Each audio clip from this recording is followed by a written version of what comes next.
here with David Lacey. Hello. Are we going for David or Dave? I should have asked you this before we record. Yeah, no, either. I don't really know. I'd love to have had a nickname, a really cool nickname, but no, I've always been Dave or David. Yeah, well, you're like me. It's always just been your surname, hasn't it? Just Lacey. Yeah. Well, I always remember it. I did, 5 years of secondary school, and then I met someone a couple of years later, and said, "Oh, Lacey, how's it going?" "Yeah, great, thank you. How are you?" I said, I was wondering the other day, what is your surname? I said, what are you talking about? Lacey is my surname. My first name's Dave. Oh, no idea. Five years of school, I didn't even know. Yeah, I had something similar at college. I think this was the year before we did the same class together. I was seeing a girl called Rachel who didn't even know my first name, and she actually, I think we'd been together for about 3 days or something. I was always 16, and she was like, "I love you, Barley." No, you don't. Didn't even know my fucking name. Andrew. Yeah. That's it. But because everybody's just always referred to me by my surname, that's it. I bet you haven't got a middle name. I have got a middle name. Oh, I see, I've got a guess now. I know there are certain people that be listening to this are screaming at their phone. This is the entirety of this podcast now. It's me guessing names. What goes well with Andrew? So I would say Andrew James, but it can't be because that's just laziness on your parents' part of Yeah. giving you your brother's first name as middle name. Well, remember that his name's James, though. I sometimes forget what his name is. But again, you call him Barley. Well, again, his nickname is Jab. He's always been Jab or Jabber, like that. I'm going to go with Paul. No. I've run out of guesses. That's the only name I can think of. It begins with a G. Is it George? No, it's Graham. Oh, I don't like Graham. Neither do I.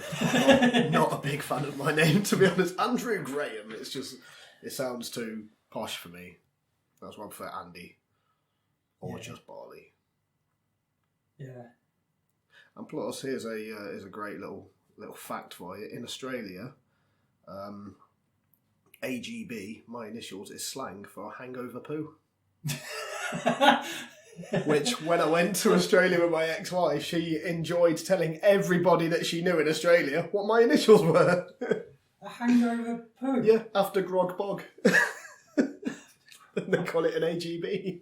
What are they drinking that's a thing? Fucking Fosters. I could understand the post-kebab belly. Yeah. Sometimes, some establishments, not all, obviously. I mean, yeah, all of them. But not officially, for the sake of slander. But, it's fine as long as you don't say company names. Any takeaway is, there's a chance that you're going to have the funny tummies. Probably after grog as well, but just on its own, that's a new one to me. After grog bog, hangover poo. I don't think they're drinking properly. I don't know where they're pouring it, but there's something wrong. Don't make a problem with the pipes down there. What are you doing? Alright, so why have we got you on the podcast? Technically, you've already been on the podcast, but it's just one of your songs. Yeah, no, that was... You're a musician. I'm a musician, and thank you for playing one of my songs. It's hugely appreciated. Oh, I love it. It's a good song. It is nice because you spend a lot of time working. No, I don't spend a lot of time. I mean, I just make this stuff up and it falls out in a day. So, it's dead easy for me. But sometimes you spend a lot of time working on a song and then you've no idea when you put it out. Absolutely no idea. You go through phases of, this is the best song I've ever written, and this is the best song ever written. Yeah. No, this is better than everything. And then 2 weeks later, it's like, but it's boring, and it's got no power, and it doesn't mean anything, and I've lost all faith in it. But 2 weeks later, it's amazing again. You just have to throw it out, and then it is nice when there's any kind of response to it, really. Even if it's a bit negative, you still think, but you just listen to it. Yeah, exactly. I just made something, you just listened to it, and then took the time to say the market. But that's all right. That's better to throw it out there. Yeah.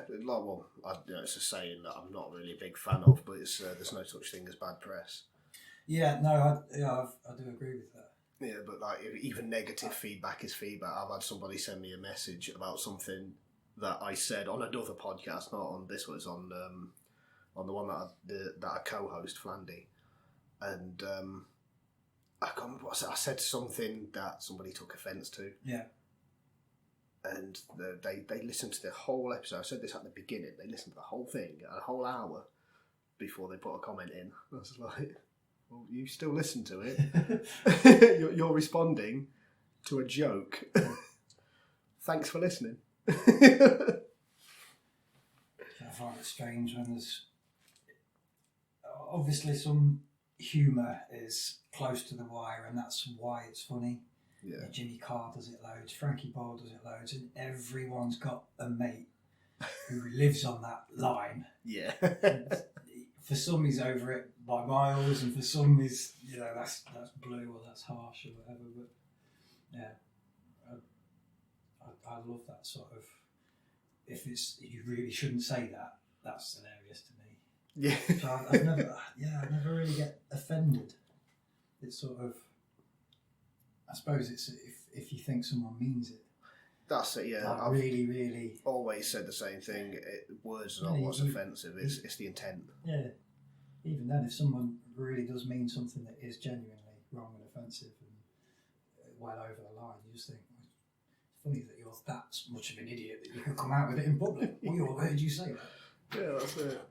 Exactly it. Did you see... New rules, don't be offended, you know bad. Yeah, exactly. Done. Have you seen Ricky Gervais's opening for the Golden Globes? No. Brilliant. Because it's the last one he's doing. He says it's his last one. He's been doing it for 5 years. And this is his last one. And he does not hold back. Does not hold back at all. Nobody is safe. And it's hilarious. I always liked him. He does a little bit about people putting on too much weight. And saying, it's my glands or it's this. It's not. Yeah. I'm retaining water. No, you're retaining gravy. Yeah. Great line. Yes. Brilliant line. Because Al Murray did something similar. He was talking about someone that said, "Oh no, it's not fat. I've got big bones." So you have got big bones, covered in massive chunks of meat. It's just great. Yeah, just you've eaten more than you've exercised. That's how it works. That's what's happened. We've all been there, apart from you, but we've all been there. Yeah, no, I'm always bony. It's really annoying because I eat nothing but junk. Absolute, I'm just cake for breakfast. I'm not even joking actually. I was joking when I said it, but actually I always have these pan of chocolats. Yes. Yeah, it sounds great, but it's only because they're cheaper than everything else in the shop. So. Yeah, that's me. I was obviously when we first met, I was really skinny and quite sort of lithe, and then I stopped taking cocaine and put loads of weight on. Yeah, that's they never warn you about that. Yeah, that's the shop, isn't it? Yeah, so you've got to keep taking it, otherwise you get fat. As soon as I stopped the drugs, actually I got fat. I went up to like 21 stone when I was at my biggest. Well, yeah. Yeah, I'll show you a photo later. Yeah. I don't want to see that. I was I want massive. to remember you, sure. I was huge. It was ridiculous. I have tried putting weight on, working out and all that sort of stuff, but I just get stronger. Stay skinny.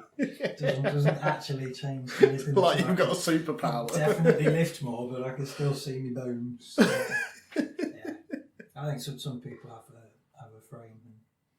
And family say it's because I'm a tapper. Foot's always going, head's always going. Right, yeah. Doing something to the microphone. I'm always making a noise and fidgeting, I suppose, is the word. And that is enough that counts as exercise. Yeah, like a natural workout. Don't really do any of that. I suppose playing music is kind of physical. Depends how much you're into it, I suppose. Yeah, definitely. I've done gigs where I've come off, I've come off the stage, definitely lost weight. Yeah, especially with some of the stuff that I was playing when I was doing a bit more sort of active and lively and jumping around and stuff. Half a soda in sweat per night, definitely. Yeah, 100%. So, you are solo musician. We've already sort of chatted about this before I started, before I press record. But what makes you go for being solo over having a band, even if it's just your name, but you've got a backing band live?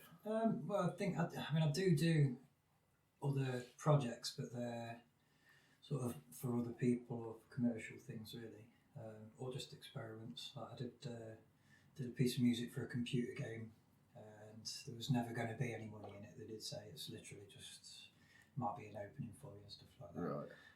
But they wanted spooky orchestral. That was the only thing they suggested. And when I read it, I thought, I just fancy trying that today. And I've got the instruments and I've got the tools to try it, so I'd sort of try and mix, Beethoven with Halloween and see what came out, kind of thing. And it was a fun day of twiddling around with bits of music, and I think I made two pieces of music for them, sent it over, and then chose something else because they're fools. But when I started the solo project, 7 years ago. Wow, yeah, that's flown. Yeah, it was. It was. Well, I suppose nearly 8 years ago now. I wanted to be able to write songs that worked on just a guitar and a vocal, or just a piano and a vocal, so that if the power went out, it would still work. Yeah.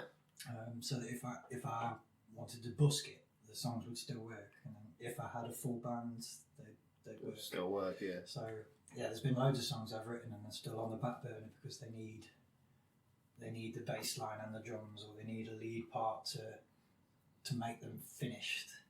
But the songs I've been putting out as David Lacey are songs that I feel work when they're stripped to their bare wires. They've still got enough power to them and enough interesting parts to them to hold themselves up on their own. But it's been tricky. It's frustrating. I think the best song I've written doesn't really fit in with any of the songs I've written, so it's been on the back burner for about a year. But it'll materialise. That was one of the nice things about the Greatest Escape song you played. That was probably 3 weeks from starting to write it to being in the studio, and we did it in a day. So that was almost like the fastest I've ever had an idea to finish the actual songs that's been out there on the internet to listen to, or on CDs and what have you.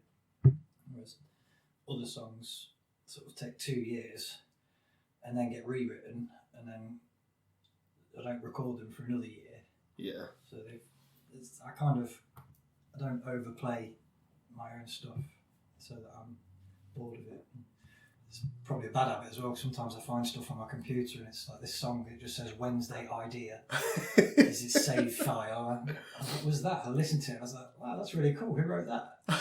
I did, but I can't remember it. I don't know where it was going. I definitely had a plan for it. And I actually, my PC at home, I was clearing up the hard drive on it, and I found a video, and it's just called Epic Riff, and that's it. Or Epic Riff 3. And I'm like, well, that's more annoying. Yeah. What happened to the first two? And I'm like, I pressed play. They were epic. And it was just like, it was just on an acoustic guitar, Capo 3. And it was like C add 9, E minor 7. And I was just like, yeah, that is pretty good, but I can't remember what I was doing. Yeah. Like, what yeah. I was going to use it for. And it's just like... Yeah, and that was it, just this random video. So yeah, no, I can definitely relate with that. I like those moments there. You sort of find things from 6 months or a year ago. And, oh yeah. Or like what was I thinking? Sometimes I find stuff and go, what on earth was I doing? What was I smoking that day? Yeah, that is terrible. What was I doing? That's the worst thing. But then sometimes a couple of weeks later you have another listen and that's the mess. That's the worst thing about being a solo artist, is when it's all sort of coming together and finished, you've really no idea if it is any good or not. It's just your guess. Yeah. And you've got to throw it out there and out. I mean, you can run it past friends and family, but everyone's friends and family are polite to you. And you can try running it past strangers. Just go into town with a CD player and say, will you have a listen to this? Yeah, I guarantee you 1 in 40 people will listen to it and they'll all go, yeah, it's pretty good. Yeah, that's the problem. That is such a big problem. Like, there's nothing wrong with saying. It might actually be pretty good. It's not amazing, so they're going to fall over, but it's not bad enough for them to go, not my cup of tea. It's just pretty good. I just wish someone would go one way or the other. I am actually quite lucky because I do have I have what I call my filter, which is my flatmate. Do you remember Big Chris? Oh, no. I don't know if you remember him, or Wino Chris was his other nickname. But he, he moved to Brighton long before I did, and I just sort of followed him after the divorce. I need to go and live somewhere fun. And he is like, because I've known him longer than I've known most people, so he will tell me the truth no matter what. So I'll like make a song and I'll spend all this time to write and record and do all the bits myself. So, right, Chris, what do you think of this? And he'll just go, "That's fucking shit." Like, no, okay. Don't coat the pill. Yeah. Give it to me straight, Chris. Just give it to me straight. And all the best thing is I come up with a riff and I'll say, right, this is because my brain is broken and it's just a big mess of everything. So I'll make a riff. I thought, it's amazing. That's awesome. I'll say, Chris, listen to this. Does this sound familiar? Because 9 times out of 10, it's something else. Yeah. Like the story of how I learned, that is basically the story of how I learned how to play Heard It Through the Grapevine. Made this bass line.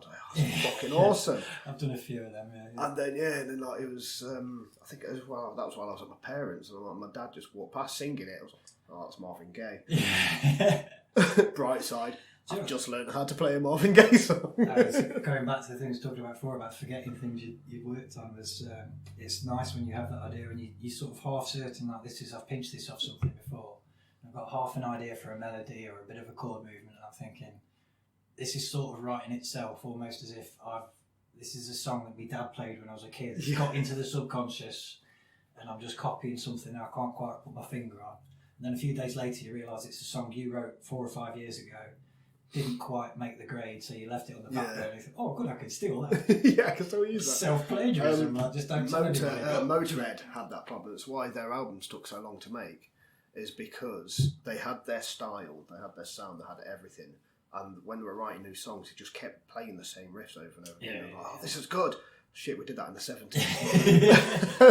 How did they remember it? Ed Sheeran has recently had a similar thing with that song Beautiful People, which is one of his more recent ones. So if you listen to a song called Heartbeats by a band called The Knife from the 90s, it's exactly the same. Yeah. Ed Sheeran had no idea that song existed. Yeah. He just wrote a song with the same synth sounds, the same lines, the same everything. Yeah. Everybody knows. Twice he's done that. Yeah. Thing is, though, I've had this conversation with people who've published before. Ed's job is to write, whether Ed knows or likes it or not, is to write the most average down the middle song and then put really nice, normal lyrics to it. Not like over poetic stuff, but just enough to. It's real. It's just Ed. There's no, and that's why it works that he's just a guitarist and a singer. He doesn't have a full band when you go out live. It's all stripped down, and he does it well as well. He does, whether you're a fan or not, he does what he does well. But that's his job now. I mean, it's almost.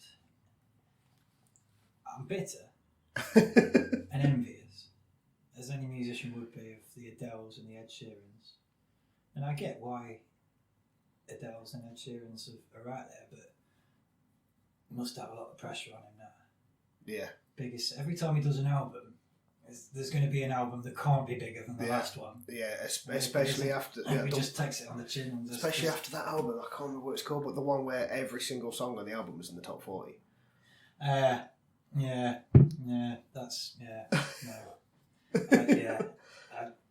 got no criticism for any musician really. Even like I say, even if it's not your cup of tea, I still get that you're making something and putting it out there, and fair play to you. I get to choose whether I listen to it. I get to choose whether I like it. That's my job, and that's your job to make it, kind of thing. But the labels and everything now, I didn't want to go into this because I'm going to start sounding dead negative. we'll go cheery again later. Yeah, I mean, when I think he had 10 songs on his album and 9 were in the top 10 based on Spotify plays. Yeah, that's his record label or management or both or some secondary company, third party, subcontractor. I don't know what they call it, they've got a word for it, and all of the labels are doing it, even the small ones, even the independent ones. They've just got a series of computers that open, play the album, close, open, play the album, close, and the plays go up and up and up. And I bet he would have been scattered all over the charts without having done that. But I know they're doing it because I've seen it. Yeah. And quite often I've had little labels talking to me saying, "Oh, we can do this for you." I said, "Well, that's cheating." Yeah, but that's how the industry works. It's like, change it then. Yeah, it's not good. I'm not interested in. It's like I've seen people with 30,000 Facebook likes, but no one goes to their gig. Yeah. And it's because they paid for them, and they're not real people. They're just computer. It's I'm not. Yeah, I could use. I'm not overly fond of the industry that I work in. Yeah, I could use podcasting. I could use podcasting as an example there. So I, at the moment, have 2 podcasts on my network. Yeah. And my Facebook likes, the amount of people that have liked the page for Flyby Pants does not equal to the amount of people that listen to each episode. Yeah. So it's up to me now to get all of those people to listen to the episodes so that those numbers match. Yeah. Because I have a lot more people who like the Facebook page than actually listen to this. Now, to get those listens up, I could do what you just said, and I could just have lots of different accounts, lots of different things, and just keep playing each episode, building it up that way. But that's lying to myself. Yeah. And that's not doing it. Because that's the way I can make money out of this. Yeah. And I'd much rather do it because it's working. See, I think the industry think that people will fall for the idea that it's more popular if it says lots of other people are listening to it. Yeah. But I don't think I've ever heard something great and gone, "Oh, only 100 people have liked it. Must be wrong then. Must not be my cup of tea." Sometimes I see like independent bands who are, they're only doing little gigs in their hometown show, but I'm playing alongside them for one, so I'll give them a YouTube. Yeah. Find one of their songs with 50 views, and it's like, that's brilliant. That is really, really good. And then you get another one with 1 million, and it's just a gimp with his, synthesizer. It's dull as hell. There's no life to it. I hope that's not real people playing it. Yeah. But yeah, I genuinely think the industry think that that's part of it. That people want to see, "Oh, this guy's popular, so we can get involved now." I'd rather be the first one in. I'd rather find a band that's not popular, then I can say, "Oh, I liked them before they got rubbish." In not the first album you've heard of, the real first album before they were signed, that when they were good. For me, I always like it when I get the opposite to that. I'm like that with the Killers. Like, I fucking love the Killers. Yeah. Hate their first album. Oh, you're joking? Yeah. You were the wrong way around. Yeah, when it first came out, I could not stand that album. Like, I listened to a few songs, but it's more sort of reminiscent of like the days when it came out. Yeah. But from the second album onwards, love them. So I am exactly the opposite to you. I loved their first album. Absolutely loved it. Jenny was a friend of mine. That bass line is so cool. Is incredible. It is so cool. It's just, I don't know. It's so simple, and you just think, "Oh, why didn't I do that? I could have done that. I could have done that first, damn it." And then the second album, whether it was Human, was. I think that was the third or fourth album. Yeah, that was the second album, and Bones and Sam's Town. I didn't like any of it after that. Genuinely, I've never found bands that have gone so downhill. Yeah, and Brandon Flowers, actually, people like me who don't like the first album but like everything else, refers to us as the real Killers fans, because that first album was purely so that they could get a job. Yeah. And then after that, they were releasing the music that they wanted to make, rather than. I want to hear them do the desperate for money stuff again. Yeah. It's sad that they're off for me. Like I said, that first album, there were some great songs on it. Great songs on that first album. But it's just, as a whole, I wouldn't listen to that album all the way through, but the rest, not a problem. No. I even I stuck with it. I bought Day and Age and everything. I bought Sam's Town and listened to Miss Atomic Bomb, I think, is one of the greatest songs I even bought Sawdust. Really? Yeah, which they even said, this is the scraps from all the albums that you didn't like, Dave. All those albums you didn't like. This is the stuff we thought wasn't good enough for them. And I still paid a tenner for it. Mug. And it was awful. Yeah. You have to stick with it. I still buy all the Muse albums, even though I've sort of gone off them in the last couple. They did a classical-ish inspired album in it. Yeah, 'cause I mean, well, you were the person that actually got me into Muse in the first place. Oh, really? Yeah, because I went to see. I saw them when they played at the Vic. I saw them this very was- early on by accident. But this was just before Showbiz came out, Yeah. and they had a different singer. Oh, really? Yeah, Matt Bellamy was the guitarist, but he wasn't singing. And I saw them, and they were terrible, so fucking bad. And then I heard Showbiz like that. It's not the same band. Yeah. But then I just sort of didn't really care because obviously I was pretending to be a metalhead. So I was just like, no, they're not heavy enough for me. It's got shiny shirts on, it doesn't care. Yeah, that's it. And yeah, but and then it was when I met you at college and you were going on about, I think they just released Origin of Symmetry. And you were just going on and on and on and on and on and on and on. And then I started listening to it. So actually, this stuff is pretty fucking good. Yeah, I had a great experience with that. It was one of my first gigs when I don't know if I was 15 or something. For legal reasons at Rock City, I was officially 18. I've got like separate birthdays, like dog years and stuff, but no, I was always tall, so at 15 I was getting into pubs and clubs and stuff like that, so it was never a concern. My cousin bought tickets for us and some friends to see Skunk Anansie at Rock City. And I was massively excited for that, massively excited. And the week before I was in Reveal Records in Derby, which isn't there anymore. You could replace Reveal and Derby. There was one in every city, and they've all closed. Yeah. We had a proper record store and ticket store in Oh, well, even before Reveal, we had Way Ahead. Yeah. Way Ahead Records. Yeah, it was in the same place as well. Wasn't it? Well, because there was two Way Aheads. There was one on Sadlergate, and there was one out where Reveal was, which is now the Into Centre, whatever it's fucking called these days. The coffee and tea floor place. Yeah. Two types of tile, coffee coloured and tea coloured. Weird the things you remember when you're a kid. No, but I went into Reveal Records, just browsing, chilling out, whatever, and Muse's album had been sent to all the stores, just one promo copy. It wasn't actually the album you could buy, just for them to stick on in the CD player, and they had them. And I think it was Muscle Museum. Yeah. I was just, what is this? This is really boring. And then it kicked in. I was like, alright. Bit more interesting. Then it kicked in again and again. I was like, this is really cool. So I went up to the guy and said, what is this band? I really like it. And he said, it's a band called Muse. Technically, this is like a promo copy, so I'm not really allowed to sell it yet. I said, well, I'll give you £10. All right. And yeah, I memorised every word. It was basically the same album, but instead of the barcode, it said promo only. Right. So it had the lyrics and stuff in it, and I memorised every word and every sound, and I could listen to the album, and I still can now, without putting it in. You just close my eyes and go... Yeah, it's such a great album. Yeah, brilliant. But I love the fact that he was such an amazing guitarist, and the first song he plays is on piano. Yeah. It's like, yeah, I'm an amazing pianist as well. I do everything perfectly. Yeah. Swine, Matthew. What I really liked... When we got to the Skunk Anansie gig, my cousin gave me the ticket, and it said, plus support Muse. And I just froze. I was like, but like I say, the album hadn't even come out. So I'd literally had, this was like I was saying, I'd like to be the first one in and know this before everyone else kind of thing. But yeah, they support, and I'm sure Matt came out on stage and did like a half somersault off his amp with his guitar on him and then started a solo or something. It started off 5 seconds in, the whole of Rock City had half spilt their pint and then jaws were on the floor.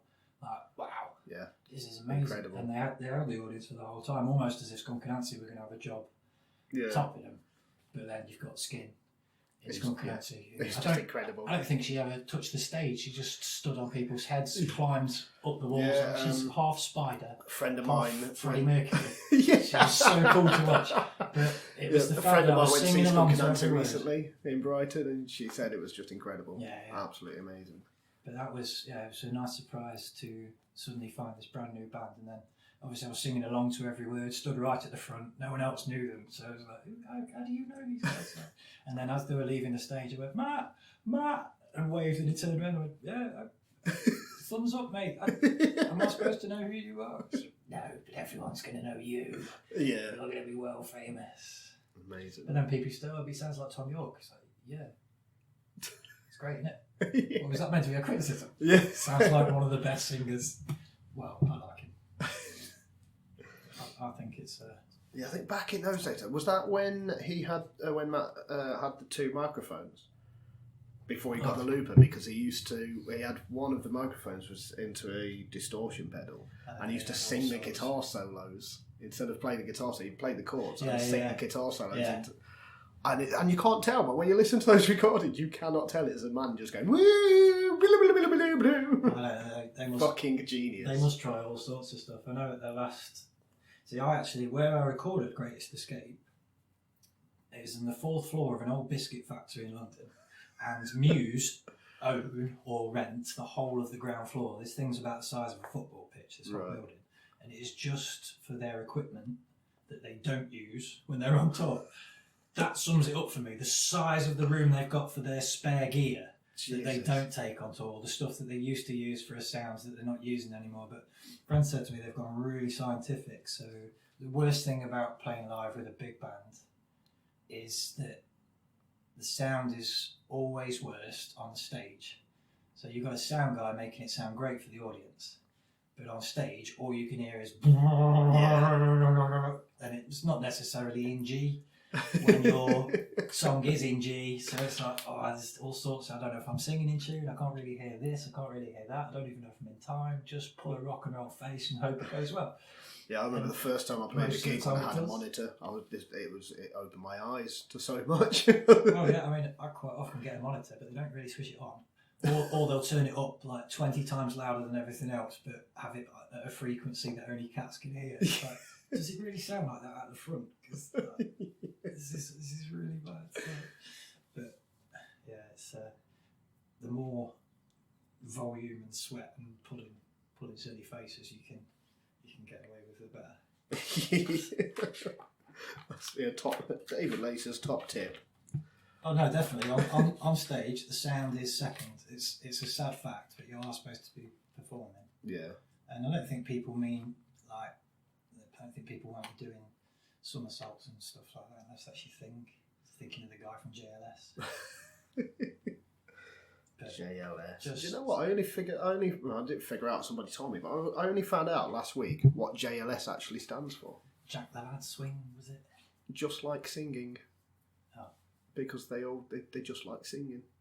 Oh, I heard them in an interview say they wanted to start a style of music called Jack the Lad Swing, and the record label said it's awful. I agree. Oh yeah, swing is not coming back. I mean, I've tried it. Trust me, it's not coming back. No one wants to hear that anymore. I don't know if you mix it in with things. I mean, like Tom Waits did quite a lot of when he did his sort of like folk swing blues thing, when he just spoke over everything. That was quite cool. Have you heard any of Robert Palmer's bluegrass stuff? No, Robert Palmer's doing. Robert Plant. I was gonna say. Jesus. Yeah. Sorry, Plant. Sod off Palmer. That was terrible. What a thing to. Yeah. That's because I didn't know. Like, well, Robert Palmer's been dead for about 10 years, hasn't he? Probably not even 10 years. It's probably only a few. He probably died in 2016 with all the other. Yeah, with everyone else. Everyone you'd ever heard of from the 70s. I went to see Robert Plant. Yeah. Did what? Doing the bluegrassy stuff, or? No, it was at Blues Fest 2018, and it was fucking incredible. It was Colin McLeod opened it, and then Van Morrison, and then Robert Plant. Sweet. It was amazing, really good. But no, because his newer stuff is more sort of bluesy stuff, but he's got a lot of sitar things going on there. Oh, is he getting even with it? Yeah, it's really good. Yeah, so the last time really I listened was about a year ago, and it was really American blues stuff, but still with his voice. And I thought, he must be 70. Yeah. And there's no loss. Tell you what, that gig was incredible. No loss in the tone. Yeah. And it wasn't as if he was holding back in the day, was he? Like, it wasn't as if he was keeping something in reserve. Yeah. That terrifies me sometimes. And Daltrey as well. Seeing Daltrey do live shows, it's like, you should have diminished this stage. Yeah, that's it. Maybe rock and roll just feeds, maybe you can't get old. That's why Keith Richards is still alive. Yeah. Maybe rock and roll is the that's it. Keith Richards and Mick Jagger are just. I don't think they're human. Really don't think they're human. Like, they should be gone by now. I don't know how horrible that sounds, but the amount of drugs they took, the amount of shit they did to themselves. Well, someone was telling me about that Elton John film that came out. Apparently, he was. Oh yeah. Rock and roll. It doesn't. Yeah, Elton was. He was a legend. It doesn't make the same picture in my mind. The That's shiny it, glasses and sequins. And that's it for our generation. His music doesn't seem to be particularly off the rails. Yeah. So for our generation, we know Elton John from the 80s and the 90s and Candle in the Wind. Sacrifice and things like that, and that's why they call it the blues and that. But in the 70s, Saturday Night's All Right for Fighting. He was a fucking legend, and he was off his tits all the time. Them were the days when there was money in the industry. Yeah. I tried to catch up. Just ended up with brain damage. We're always and a beer gut.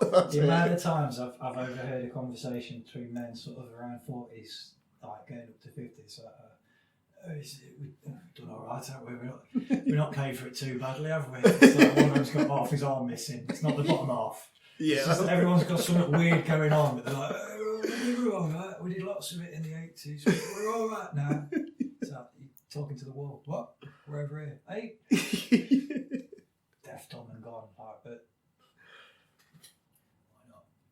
Got a few stories to tell, haven't you? Yes. Be fun. Right, so one of my notes that I've written down, Mr. Lacey, sir, is... That's a picture of a willy. You've just got a whole book full of... It's a self-portrait. it's a penis with a mohawk. That's what it is. Well, I've wrote down constantly on tour in quotation marks, because you do so many fucking gigs all the time. Yeah. And it is like you are constantly touring. Kind of like, in the Status Quo did the 14-year tour. Yeah. Yeah, I think I have been. I've had it suggested to me by friends and family that I should, have a break, have a holiday. I don't understand what it's for. Why do you need to recharge batteries? I'm not made of metal. Like, they come out with all these sort of, change is as good as a rest. It's like, I don't need a rest. Doing the thing I was meant to be doing, I think. So, yeah. I mean, it's nice that it's coming in, that the gigs are being offered. Yeah. I suppose if that stopped, it's yeah. I'm sure I could do a job if I really, really tried. See, that's one of the things that I am quite envious of with you. Yeah, I mean, I've had to work, and I said before we start recording, I only quit my full-time job the other day. See, I can't. I did do stuff like that, and it never suited me. And I was always, on the inside, I was always finishing a song whilst I was supposed to be doing whatever my employer was paying me to do. Yeah. I never did anything any of my employers ever paid me to do. I just did what everyone else did and coasted through the day until 5 o'clock and then skedaddled.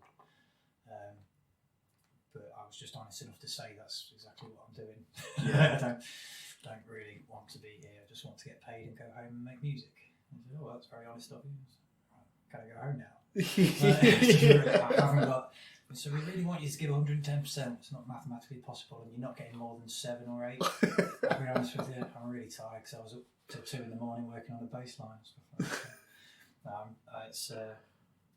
It's a lot of work in the background. Obviously, people see you play for an hour and a half, but then there's the kit needs looking after, and you've got to keep your name out there, and you've got to keep working on musical things and get them to people so that you're on people's lists when they think, oh, who should we have playing this year or this month or whatever. And then I could list 50 great musicians in just the East Midlands and another 50 in the West Midlands, and there's another 100 who are so close to being, another 6 months, a year of playing and stuff like that. They'll be there as well, and there's so many good musicians to choose from. So you've got to sort of compete with them. It's not like competition for work or anything like that. Well, but it is, yeah. It is really. It's competition for work. Yeah. You've got to be, somehow, you've got to find a way to be one better. And then you've got to be consistent and reliable. You have to be polite to people sometimes. Properly. Not when they're not listening. It is probably an 8 hour day. 2 of which is something you see, and 6 of which is in the background, and then there's driving around, dropping posters off, and all that sort of the boring stuff. But I always say I'm doing the office work, so that means I've got to send a load of emails. I've got to send 500 Facebook links. I give myself little targets for the day, and they're not usually achievable. So I'll say I'm going to send 600 emails today, and I'll switch the computer on at 10 o'clock and think, just plough through. And then at 6 o'clock I've got half of it done and I should really stop. Yeah. And I just say, well, I'll do the rest tomorrow, but I don't. I just carry on. But that's what I mean about my family saying you need to have a break. And it's like, but do you know, if you could say, right, you've got no responsibilities for 2 weeks, what do you want to do? I said, I'll try and be a musician and get some gigs and get my name out there, get my songs out there and see what happens. Like, there's no actual aim. Yeah. At the end of this, I've been asked so many times, like, how do you want to be famous, or do you want this record deal, or so I haven't really thought past the next song. I figure if I just write songs and then play the songs, that's my job finished. So there's no focus on like being in the charts or being one of these like worldwide sort of touring, like Ed Sheeran, like we mentioned Ed Sheeran earlier. Yeah. You've not got, your focus is purely on playing. I'm a songwriter. Definitely the first thing is a songwriter. If I could make money from that, I perhaps wouldn't gig so much. Right. But you can't. It's very hard. You couldn't 15 years ago, really. You'd have to do both. You'd have to. And now you can't make any money off recording music. You lose money on your album, and then make it back, hopefully doing gigs. Fingers crossed. How much do you think the way that society's changed throughout the years, how do you think that's helped with things like social media? I mean, obviously when we first started, to get your name out there, you had to go. Fucking difficult. You had to do it yourself. Yeah, handshakes and face to face, and that was the future, and they ruined it. Yeah. When the internet came out, I thought this would be cool, because how it was working then, and it still is now, sadly, is that I don't know. There's some room somewhere with someone sat in it deciding what goes on a Radio 1 playlist and a Radio 2 playlist and stuff like that. And they're not making very good choices whatsoever, and they're picking the same song. And everyone knows it, but most people aren't really that fussed about music. It's just whatever's on in the background, I guess. But I can't listen to the radio anymore, because it's literally, I mean, I can play you all of the songs in the top 40 on any instrument around me now. It's the same pattern. Yeah, it's all the same stuff. Bloody Take That used to do in the 90s. It was boring then. All they've done is change the piano sound to a slightly echoey, softer thing, and then they've got someone whispering instead of singing. That does my nut in. Let your pipes go. Like, confuses me greatly. But no, I thought when the internet and all that sort of stuff was kicking off, we'd end up with loads of little groups of people who like something really strange. So it might have been you that was describing it to me at college, was Viking metal, or it might have been Tolkien metal. So there were people singing about dwarves and dragons and all this kind of. I can't even remember what the thing was, but it was like, I thought, the internet, you'd be able to find really specific things, so you won't have one massive pop. I think you're talking about Mortis, who used to dress up as a troll. Oh no, I remember that. Yeah.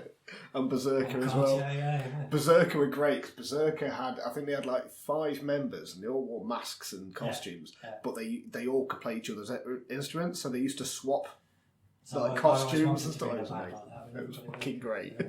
Great idea. Because with sort of digital releases being the main thing now, have you found that's easier to get your stuff heard? I know that you had a bit of problem a few months ago, didn't you? Yeah, no, I've lost my sort of publishing deal. It's very strange. I don't know if it's. I still don't fully understand it entirely, and it's very upsetting, because I spent a lot of time trying to keep control of stuff, or at least not control, but have an understanding of what's happening and where. And I started working with a company in Sheffield, and it was a room with 4 people, and if you Right. called them, they'd answer, hello, and you could say, hello, John, and say, oh, hello, Dave. I was like saying about handshakes in real life, it's like that was functioning. That company got bought out by a company in London, and it turned into 2 rooms with 10 people. Right. It got a little bit harder to catch the right person, stuff like that, but it was still working. Then that company got bought out by a company in Germany. There is still an office in London, and there is still a phone in it. There's no person in there, is there? But no, they said, oh, you can do this by email. You can do this by email. So I don't want that. I didn't want that in the first place. But the good thing about the original deal was I could close it in 30 days. Right. Whenever I wanted, no questions asked, and then I could reactivate it 30 days after that if I wanted to as well. And that was supposed to be how it was still working. Then I tried to re-release, or rather, I sold a song I'd released 5 or 6 years ago. I sold it to a Canadian singer-songwriter who wanted to put it on their album, but part of the deal was I take it off Spotify kind of thing. It's still credited to me, but theirs is the version you want to listen to, and their version was better than mine. Right. This is the only time I'll ever say that about anyone who's redone any of my songs, just in case any of you are listening. Get it right. So there has been a few. I thought, why have you done that? That's worse. But, yeah, whatever. What was I about? Well, the company that was publishing. Oh yeah, swans. Yeah, no, I got an email saying, congratulations, you're our highest streamed artist in the UK.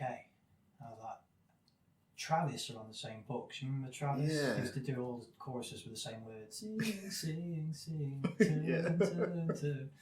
Yeah.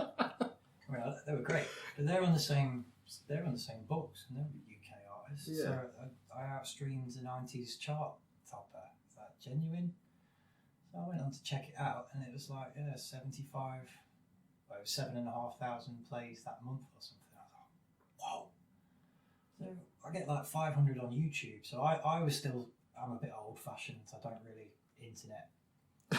I can't even use internet as a verb. That's how good I am. I use internet as a verb. I'm not really any interneting. Not really any good. But no, it was nice. And then a week later, I got another email saying, due to the fact that nobody has streamed, downloaded, or done anything with your inactive album, we'll remove it from the list. You just told me that 7,500, so somehow between swapping from the English to this German company, somebody's duplicated my work and somebody else has been getting my royalties. Now these royalties are probably £1 or 2 for 7,500 plays. It's probably even less than that. I'm probably overdoing it. I don't even know. But yeah, I just thought, this isn't for me. I don't actually listen to Spotify myself, and I don't listen to myself. Yeah. So I don't need it on the internet. And I know lots of people might have wanted it, but yeah, to get a company saying people are listening and no one's listening, and they obviously don't know what they're doing anymore. So I just had to remove it from there. But yeah, I don't think the... Yeah, so that when this happened, I sent you a message, to tell you about the company that I used. Never had a problem with them. Yeah. And yes, it was just, seems a bit bizarre. Yeah, I think it was something to do with this switching from the London company to this. I mean, they're still supposedly trading under the same name and all that sort of stuff, Right. but obviously something's got duplicated. I mean, the most annoying thing was it definitely said that nobody had bought the album on iTunes. But I know somebody did because I was with them. They did it in the pub on their phone while I was with them. And I thought, that's really sweet of you, thank you. Yeah. But you have just paid £5.99 for the album when it's a £5 on CD. But I'm not really that good at business. It cost me about £4.50 to make each album, the physical albums, and I sold them for a £5. Yeah, well, yeah, because I've got your album on CD and you just gave it me. Yeah. just want it out there.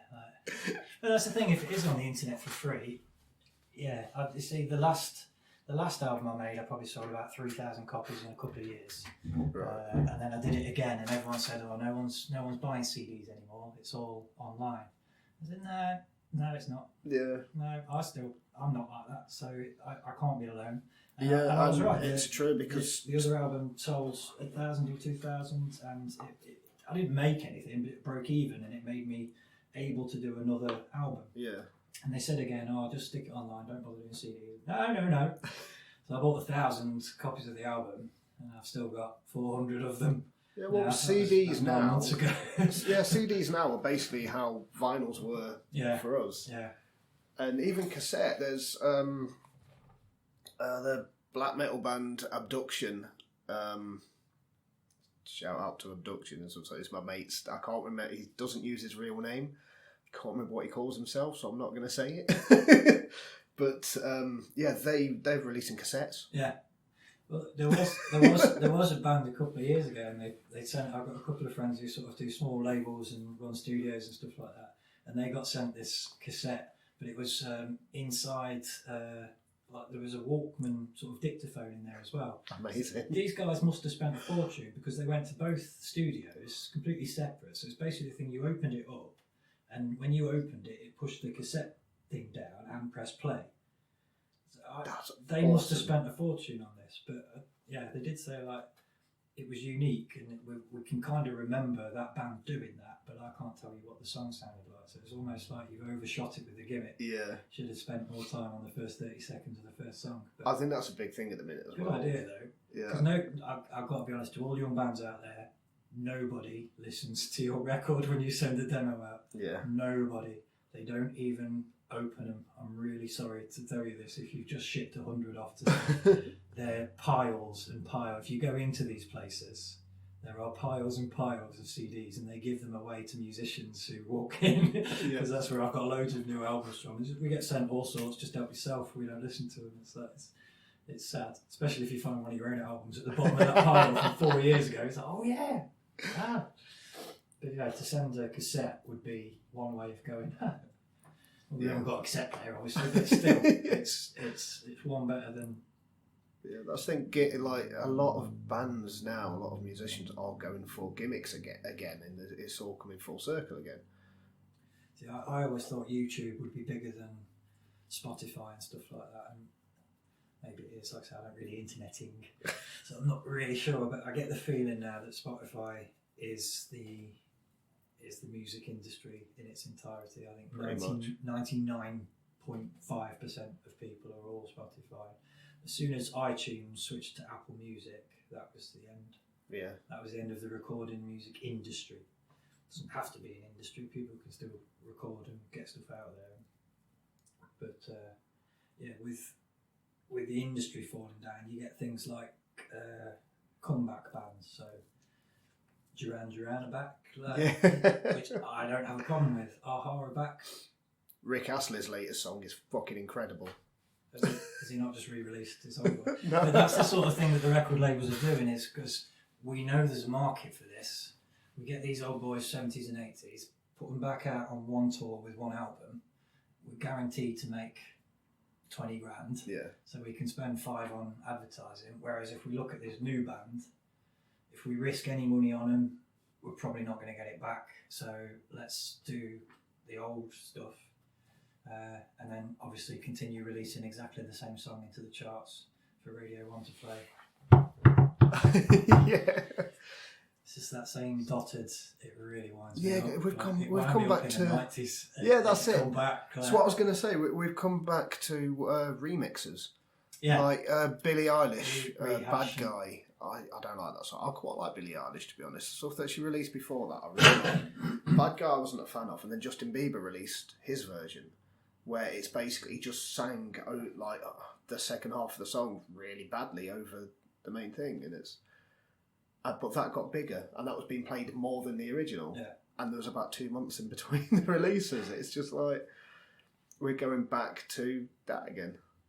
Yeah, I thought the internet and all that sort of stuff would sort of separate the music industry from the entertainment industry. I don't think it's worked. I don't think people are. No. I think what's required is people actively need to go onto YouTube or whatever it is and look for things and find something they like that they've not been given by Radio 1 or Radio 2. And as a result, I think all my listeners should go and check out a band called X-Re, which is EX colon RE. It's not a semicolon, it's a colon. EX colon RE. And I think the song is called Romance. Yeah, I'm pretty sure the song's called Romance. It's about 6 minutes long, and it should be 12. Really? I love it. It's ever so strange, but not. And it's simple and delightful. And I don't know how I found it. It was a complete accident. It might have even been one of those dodgy YouTube suggests. They're the best. They're the best type, though, aren't they? When you can't remember how you. Yeah, I think I had my hands full, so YouTube skipped to the next song, and it just played this, and it's. I don't think they're an over popular band, so I don't think they're charted or anything like that. I was like that. There was a band called the Bleachers. I discovered one of that. It's just on a random Spotify playlist. It was just just carried on playing random shit that I've never heard of. And this song came, I was like, this is the most, it's amazing. It's fucking brilliant. And I was like, is this from the 80s? It sounds really 80s. It sounds sort of Talking Heads, like Depeche Mode but happy kind of thing. And Depeche Mode but happy. The song was like 3 years old at the time or something. Turned a man inside out. I don't think it's having it. I don't think the internet has yet reached its full potential, and I don't think it's the internet's fault. I think it's ours. Yeah, definitely. But what we do about that, I don't know. I like pointing my fingers at problems and saying, someone should do something about that. And then walking off ignoring the fact that I am someone. Maybe one day. Well, yeah, I mean, how do you fix a problem like that? That's the thing. I think it's just... It's new, isn't it? That's the weird thing. I mean, I'll probably sound dead old now, but the internet is new. It's still evolving, and by the time you figured out how it's working this month, next month it's something else. God knows how many people invested their time into building a MySpace following. that for me sums it up. When people talk about how important Facebook is, it's like, no, it isn't. It's us. Yeah, it's us. You can take Facebook and swap it for anything. And just remember MySpace and poor Tom. Yeah. Poor Tom. I mean, I'm still your friend, Tom. Yeah. I don't remember my password or anything, but I am still your friend, Tom. Thank you for all your hard work. Sorry about Zucker. Don't know what happened. Well, that's it. The fact that like my old band's MySpace page is still up and running. I think mine might be. And that's the only way that I can actually get old photos of myself now. Is by going looking at my old MySpace stuff. Now I'm kind of curious now as to what I left up there. I think I did try to sort of tidy it up and not leave loads of stuff on there, because there's a terrible thing now, which is a result of, actually no, it's not a result of Facebook. Sometimes I get a phone call saying, we've got posters here saying you're playing here on Saturday the 7th, but Saturday's the 9th. So yeah, that was 2 years ago.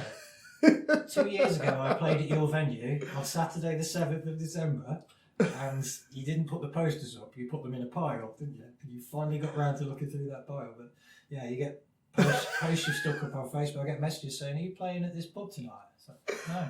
Oh, but it says God. on Facebook July the 8th or whatever. It's like, what day? What year? And like, oh yeah, God, 2 years ago. It was one of them, what do you call it, time hop, where it shares old memories for you and stuff like that. So I saw a poster saying you were playing, and I didn't realise. It's like, damn. So you could easily lose your good reputation as a hard-working, reliable musician by just someone not realising it was a different year that you were playing at the venue. Like, who puts the year on the posters? Our specific job. God, is that how it's going to go now? I mean, I've not done anything musical for a very long time, and I'm getting back in, getting a new band together. Yeah.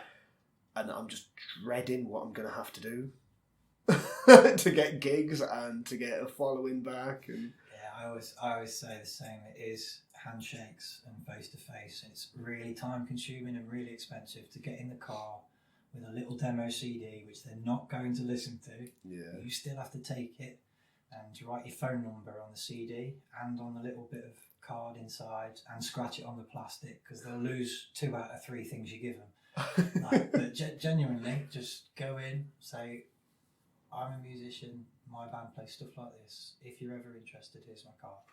And you won't hear from 1 in 50 of them ever.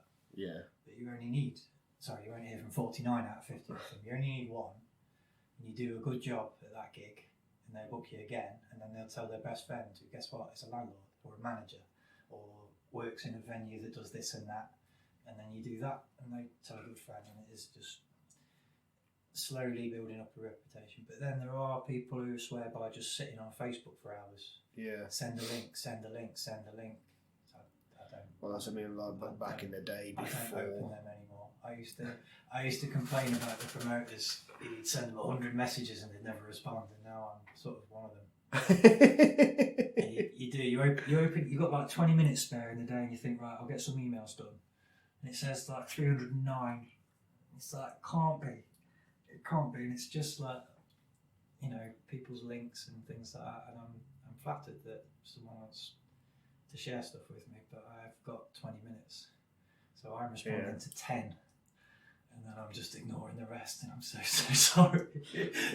I realise there might be someone listening now saying, "Oh, that explains it." So I'm really sorry, but I want to do my own life things. Yeah, there's so much. Is that I'm saying? There's so many great musicians out there. There's so much choice for people to go and watch, or for people to book an artist for their own venue. Yeah. But back in the day for us, what really helped us sort of get out there and get more gigs was just befriending bands. And like for us, it was bands like there was the Vendettas, Elvis is Dead, Mr. Wolf, Issue 6. All these. Like, we used to do so many gigs with these people. Yeah. And so, if we had a gig, we need an opener, like phone Simon from Elvis is Dead, and say, "Come on, mate." And the amount of times Loz from Vendetta would just walk into the bell because he knew I was working, and he was like, "We need a band." It's great. Yeah, well, there was the Derby music scene. Was incredible. I'd love to have a bigger and more sort of specific music scene. So if there was a rock street and a blues street and all this, and so you could literally walk into a pub, just point at 4 people, going, "You, come here, sit on one of these instruments and go." And they actually would at least be able to nail out a few tunes, because that'd be lovely. That's my little dream world, where everyone just sits around talking about music all day. That would be amazing. Such a geek. Right, well, we've just hit an hour, so shall we play one of your songs? Yeah, if you'd like to. Yeah, I'll edit it in. Which song? I think Retro. We'll start off with fun, nice, retro, cheerful. Well, seeing as though I've been talking about stuff that was back in the day. That's quite fitting. I very, very rarely do it, but I wanted to write a song, and I had a plan in mind before I even started. I usually just do something and then stick something to that something, and it turns into a song later. I haven't got an intention, but I wanted to write a song that felt like reminiscing about the happy nostalgia. Yeah. I wanted to actually somehow turn that into a sound, and I thought lyrically I'm going to have to be personal, so I'm going to have to sing about Super Mario, jumpers for goalposts, and my brothers, and scuff knees, and cherry knocking, and all the things that were real. And it was nice actually, because I think I was struggling for a few of the lyrics, so I actually went, text a bunch of friends saying, just pick something from childhood, just a nice happy memory and stuff like that. And cherry knocking was one of the things someone else said. Yeah. So that actually ended up in the song because someone else helped me. That was a complete original idea. Nobody helps me. All my ideas are original. I do it myself. But that was. So I actually thought I'm going to write a song that sounds like Super Mario. Love it. Awesome. Or about Super Mario. Cool. So we'll play Retro.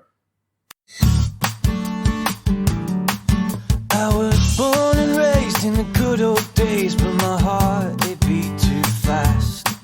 So I came of age like it was a race, and I should have made it last a little longer. But it all went by so fast. Grew my bones in a place called home. Got my bros and a Nintendo, and I used my code as a goalpost for us. See, it all goes by so fast, and I guess you don't even notice it yourself looking back. You don't even realize when it's happening that the time has passed and I won't get any wiser for my age, and I must say that I won't be here forever anyway.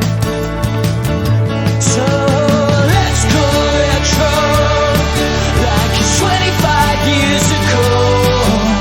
Got fire mates, go Jerry, knocking play Super Mario. Well, let's go retro like it's 25 years ago. Watch Thundercats and tape in the radio. It all goes by so fast. It all goes by and I own the dreams to the leafy streets. Found my sound in a one-horse town and I cut my teeth in the music scene.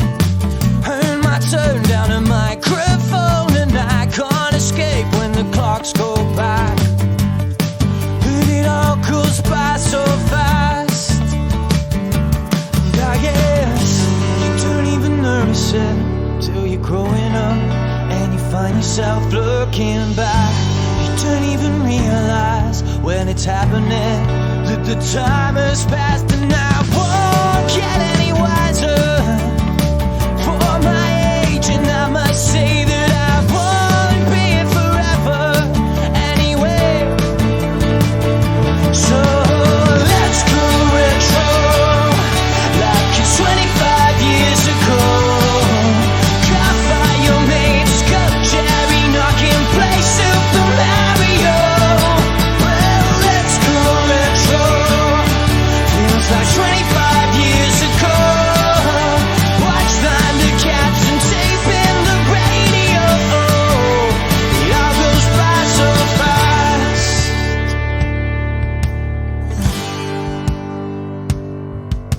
Got fire mates, go Jerry, knocking play Super Mario. Well, let's go retro.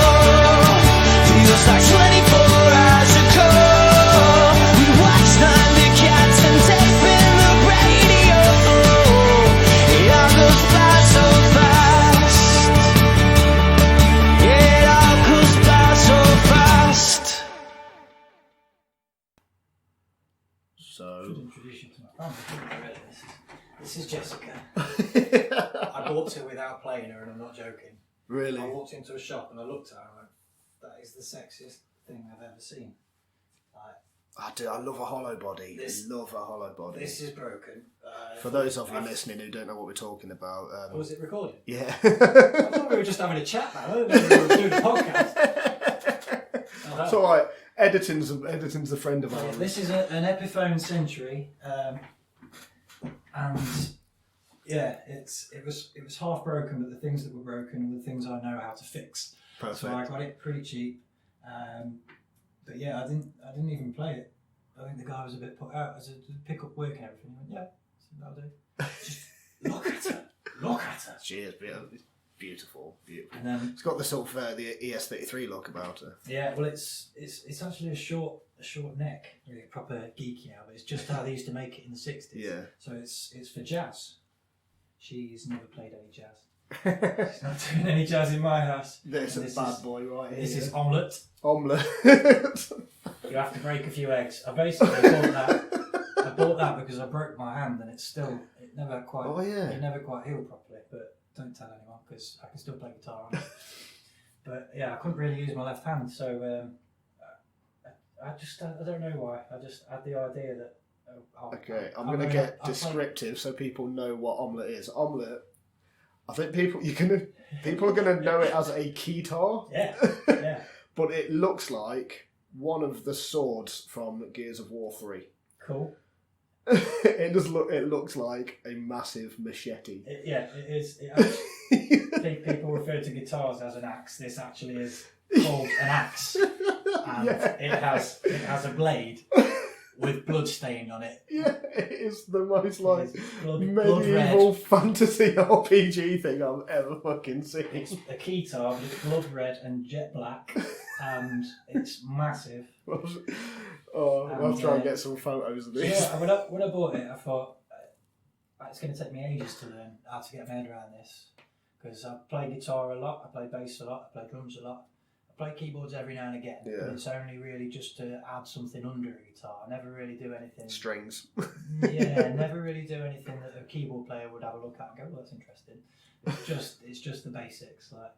And I thought it's going to take me a while, but because of the way you hold a keytar, you can release and sustain the notes exactly the same as you do with a guitar. Right. So you only need this slightest movement of your left hand, the same as you do with a guitar. So really, yeah, I think after 2 hours of playing, I'd figured out some Bill Withers songs and some Oasis songs and some bits and bobs and Beatles. Awesome. Because obviously all their songs are sort of nice and easy on piano. Yeah. Not easy, but Simple. There's a difference between simple and easy. Yeah, when you're starting out, it sort of falls natural, or it seemed to anyway. And then I think after a day, I wrote a song with it, and that's how I knew. Yeah, I could make use of that. It is the most awesome looking thing. I love it. Even the white keys aren't white, man. They're just Well, that was the other thing that freaks me out. It's the gothest keyboard. You have a quick look to make sure your hand's in the right place, but obviously because you're playing a keytar, you can't look down. You'll break your neck. So you have to get used quickly to playing the exact note you want without knowing where it is. But it's the sort of thing like because I got used to guitar, I got used to it really quickly. Yeah. And it's just something different. But it's helped me with my songwriting a lot to do more piano stuff. It doesn't feel natural to play piano sat down. In fact, it doesn't feel natural to play music sat down. Yeah. I feel like I should be walking around. And yeah, the guitar's just great for that. But I've done a couple of gigs with it. I played for a guy called Jody Blount, who released his own album, and got me and some mates in to sort of play an opening gig for it and stuff like that. And I thought, yeah, this would be fun. I said, "Can you do some keys for us?" I said, yeah, no problem. With that. I didn't tell him it was a keytar, because if I said to him it's a keytar I've got, they go, "Oh, they'll have this picture of the 80s, skinny ties and all that sort of stuff," which I've got them skinny ties because they're cool. Because they will always be cool. I don't care what fashion says, they're always cool. But yeah, I just turned up with it like, what's it going to sound like? But yeah, it's got 3 nice sounds in it and 500 other settings. Let's put it that way. But you only want one nice sound, really. Yeah, of course. To get your sense started. And the thing with all this... it is an awesome looking. With all if these... I was going to play that, I would have to wear chainmail. You'd have to LARP it up. You'd have to. I've never been into LARPing, but you'd have to. I was genuinely thinking of getting a full black suit with a blood red tie. Oh, yeah. But I can't afford it. That's the only I was trying to think that there was nothing stopping me other than a suit and a tie cost money. And, I spent it all on that keytar. It is an awesome looking thing. I love it. Yeah, so do you think, would you say that's like the weirdest instrument that you own? Ooh! Or have you got something proper bizarre? I've got... Because I can tell you what mine is, and I know you're going to fucking laugh. Because you were there when I acquired this thing. Oh, really? Yes. You remember the Madeley Centre? I used to piss Simon off playing with this thing all the time. Normanton way? Yeah. It's not a guara, is it? Or something no, it's called a vibratone. It's yeah. You remember that thing with the beaters? Yeah. I still have it. Wow. I still own that. Got to get that in one of the new songs on its own. That'd be fine. I've got a bunch of authentic South American percussion instruments that don't even have an English name because they've never left South America. The reason is they're not very versatile. But the thing with samba, which I've used in bits and bobs, I've used Latin and samba-ish rhythms in songs before, is that it's more. This less is more thing. Yeah. Not in samba, it's not. Yes. No, it's not. more is nearly enough. Double that, and then double it again, and then that's your left channel done. Then do it again on the right side, and then put a delay on it so it sounds like there's two of them, and then remaster it so it sounds even bigger, and you're almost there. Now you just got to redo it live with a 1,000-piece orchestra. That's samba. That's samba. But it can start off nice and simple, but yeah, the more drum, the better. But yeah, I think one's called a poo-poo. Fantastic. It's just a really long, thin drum where you sort of cover the bottom of it with your foot so you can actually get a whoop, whoop, whoop. Right. But you can't wear your shoes. And I left it in the studio that I did my last record in. Just they got loads of decent instruments. I felt it was safe there, and I wasn't going to use it in any other song other than that one I wanted to use it for, kind of thing. So there's another. And then it sort of went mouldy and green at the bottom. So I definitely left it there now, kind of thing. There's another drum that makes like that sort of sound, isn't there? Yeah, where it's got like a reed on the inside of it. There's a few. The really nice one is the Indian like clay bowls. Oh, I love them. So you can get like 5 or 6 of them. But I've seen guys playing them where they're literally playing. So they use their thumb to hit it, this hand on the same hand to open and close a hole, while the other hand is hitting another part of it and doing the same job. And then they've got 5 of these random. It's just like, is it Vishnu who's got 6 arms or something in the Indian religion? So it's like, yeah, they look like that. They look like their hands are going absolutely everywhere. They are cool as hell, those things. But again, they're not really very versatile. So I'd love to own one and put it in a song, and then it'd go in the cupboard and then it'll stay there. never get I've used had lots again. of it. I had a cello for a while, and I used that for a really simple little melody kind of thing, and I had to record it 5 times. Well, that's a lie. I had to record it 50 times because the first 49 I got it very wrong. I got it lucky on the too. 50th. I thought, that'll do. Let's tell people I can play the cello. First take, yeah. I bought myself a violin to teach myself how to play the violin. See, I can't. So bad. Yeah, I can't make it. Can't make a noise. I can't. Can't make a sound with I it. can sort of, I can muster, but I can't move my fingers when they're that small. I tried a mandolin as well. Well, that's it, because I figured Ukulele. I can already play a mandolin. I've got 2 mandolins. I can already play. I've been playing mandolin for years. I'm really good on it. So I've got so many songs I can already play in the violin. It's tuned exactly the same. It'd be fine. But no, it's just a whole bone. I just can't fucking do it. I love that optimism. Yeah, that'll be fine. Can't do it. Like, But violin is easy. Yeah, so I've got this violin that I have used the bow like on my electric and stuff, and just for fun. Yeah, of course, Jimmy Page it. But I got into a phase of writing a load of songs with a capo on the 5th fret. Right. And I just like the way it sounds. It sounds nice, and it sounds sort of ukulele-ish, but it's just a nice sound. Yeah. So I wrote a fuckload of songs, and then I found out that a ukulele is basically that tuning. It's in between a guitar and a ukulele. Yeah, that's the one I was about to say. You can get mandatars. Yeah. I think I might have made up the word for that. I really want a banjolele. A mandolin with a wider neck, and I did. A mate lent me one, and it was cool, but it was nylon string. Yeah. So that's not really a mandatar. But yeah, I've got. I bought myself a ukulele. I fucking love it. Absolutely love it. Do you know the best way to make a ukulele sounds in a studio is not to use a ukulele? Little pro muso tips from David Lacey here, which is far from pro and far from a tip. But if you don't have a ukulele and you want to use ukulele sounds, like Andy says, throw your capo on 5th, 6th, 7th fret. Yeah. Then get a bit of cloth and put it under your strings where your right hand is, and pull it right under the bridge so it actually mutes the strings. And it will sound just like a ukulele through a microphone. Interesting. I've used that so many times. Amazing. Do you know the sitar trick? Is that, I bet I can maybe wedge a plectrum under the nut or a metal or something. Paperclip.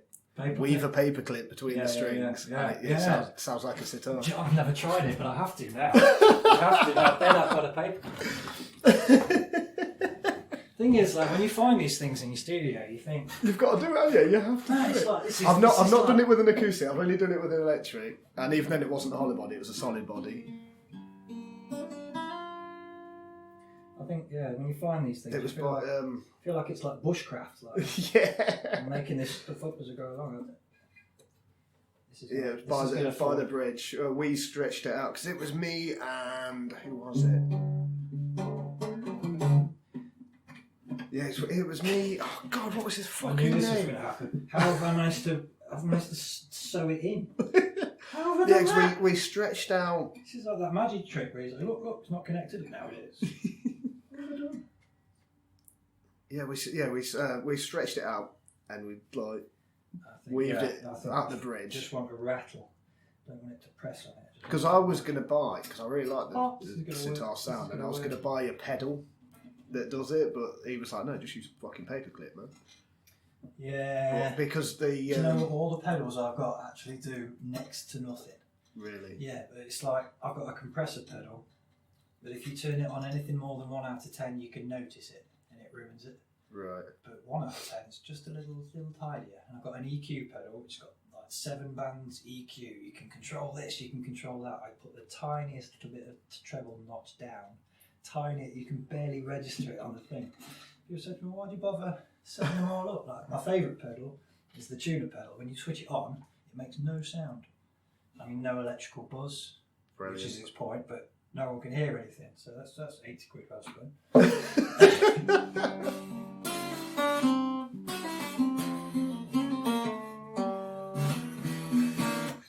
It's just rattly as fuck.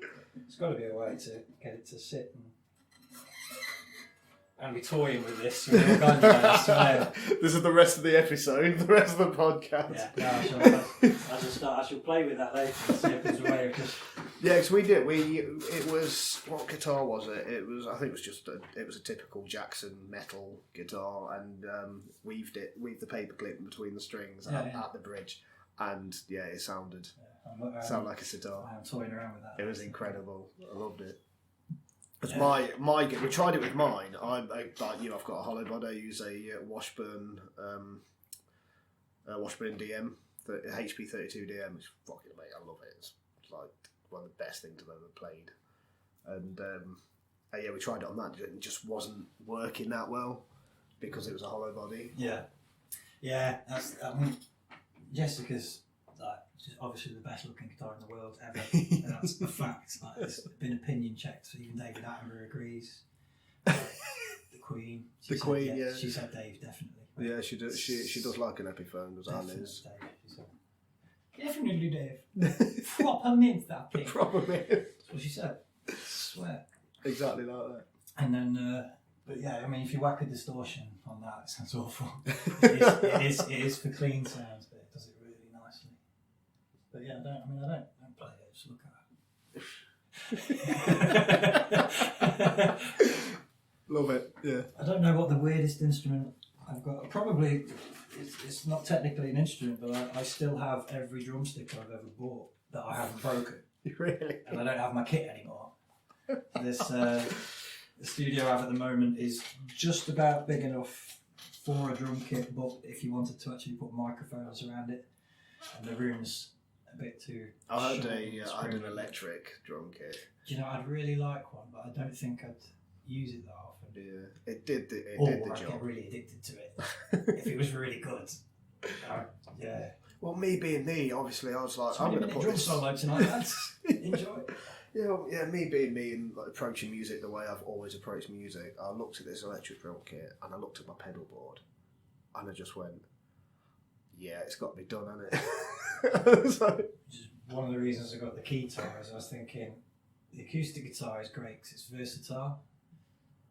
I mean, it's limited, yeah, but it's versatile, and the best thing about it is, like I said, if the power cuts off, you just jump into the audience and carry on, and it's the singer from Wheatus.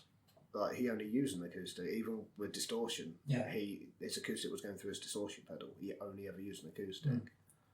I think now he doesn't. But... Obviously, now you can use the percussion and all that. You've got that Newton Faulkner style, using the guitar as a drum whilst you play it and stuff like that. And, it was Eric Mongrain as well, with the air tap thing. Was it Eric Roach or something like that? He used to work for Guitar Techniques. I think he passed away like 5 or 6 years ago. So do you remember Music City or something? Yes. It was a thing that we used to go down to.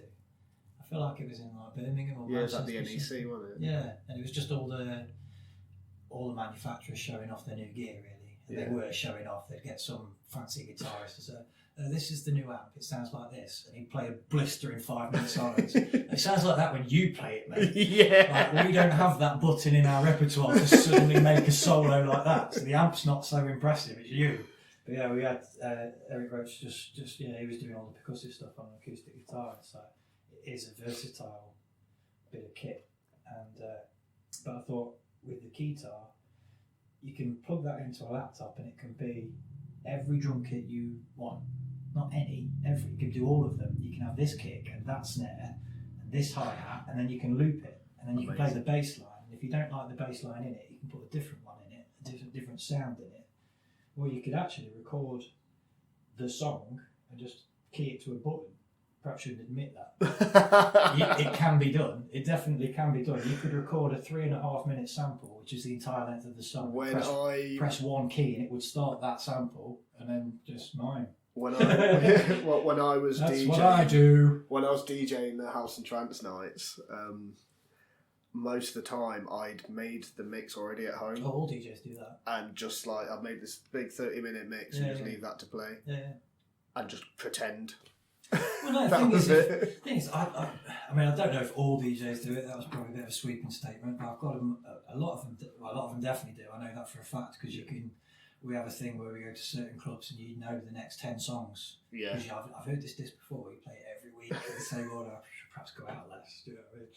But yeah, no, I think if you've found a way of a half-hour set that always works, yeah, do it. Yeah, why not? Yeah.